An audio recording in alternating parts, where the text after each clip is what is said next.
So the Paperboard Disposable face shield comes in two pieces. You've got the headband and the face shield itself. And for assembly, it's pretty darn easy. All you actually have to do is find the scores here that go up the sides, kind of fold it over to give that a little bend on each side. Kind of give it a little bend here where it would go around your forehead.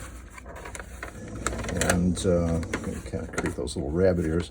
You want to bend these tabs in so that both tabs are facing towards the face shield. Let's see, you've got two tabs here, the A and the B. Pulling those towards the inside of the face shield. And then you simply take the headband, pop the two tabs into the two slots on the left side, pop the two tabs into the two slots on the right side.